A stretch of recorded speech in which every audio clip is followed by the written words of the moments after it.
Comme ici, j'ai une chaussure en cuir, ce n'est pas facile de sortir le fil de suite à la main pour qu'il s'étire et il sort.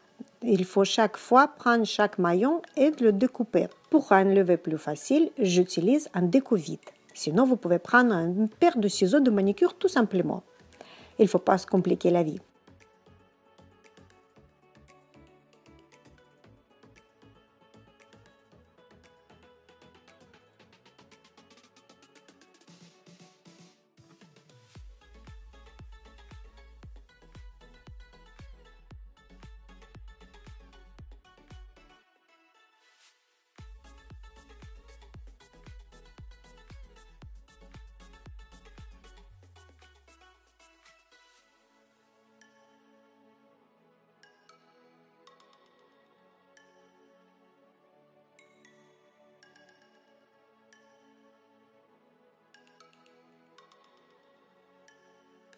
Ensuite, nous aurons besoin d'un scratch. Si votre scratch il est plus large, on peut découper à moitié dans sa longueur. Il n'y a pas de souci, il ne va pas se défaire et les fils ne vont pas partir dans tous les sens.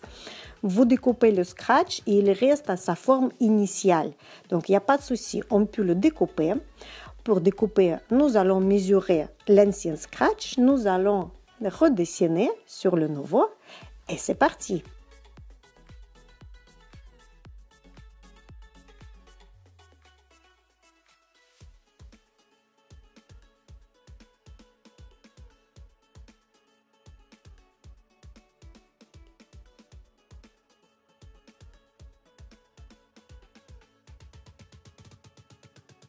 Je coupe aussi les petits angles parce que le scratch, quand vous coupez à l'angle de 90 degrés, il pique. Pour éviter ça, je coupe aussi les angles. Pour le fil, je choisis la même couleur dans la bobine et aussi je mets sur la canette de même couleur que la chaussure. Pour l'aiguille, j'utilise l'aiguille de 110 ou à la française numéro 11.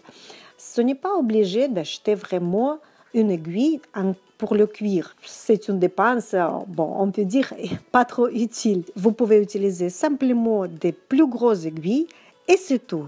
Pour coudre sur le cuir, je regarde bien les petites coutures, à quelle distance ils étaient faites entre chaque piqûre de l'aiguille. Je prends une règle et je mesure la distance entre deux piqûres. Pourquoi il faut faire ça? Parce que sur le cuir, si vous allez piquer avec l'aiguille, vous allez faire vos propres trous, de nouveaux trous, les anciens vont rester. Si vous allez voir ça, c'est pas trop joli. Bon, c'est pas grave sur une chaussure, surtout d'un enfant, on va pas vraiment regarder. Mais si vous faites sur un sac ou d'autres choses, ça c'est visible et c'est pas trop joli. En plus, piquer dans le cuir à nouveau, c'est moins facile que si vous piquez dans le trou existant. Cette technique vraiment vous facilite le travail. Et vous réglez la machine, la longueur de pointe de même millimétrage. Si c'est 2 mm entre deux piqûres, vous mettez longueur de pointe 2 mm. Si c'est 3 mm ou plus, 4, 5, vous mettez cette longueur de pointe. Pour coudre les arrondis, je monte le pied de biche et je tourne la chaussure pour faire une jolie courbe, un joli arrondi. Et je reviens. Ici, c'est important d'avoir une aiguille adoptée.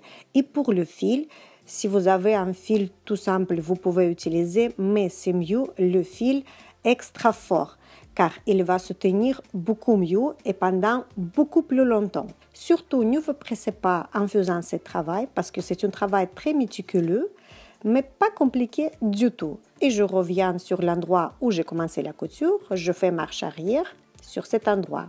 Donc au début, je ne le fais pas et à la fin, je fais. Maintenant, je vais coudre la ligne perpendiculaire en utilisant un point de zigzag de largeur de pointe 2 mm et longueur 0,6 mm pour fixer bien le scratch de l'endroit intérieur pour qu'il ne se déchire pas de la chaussure assez facilement. Comme c'est un enfant qui va utiliser, donc il va tirer tout le temps avec toutes ses forces.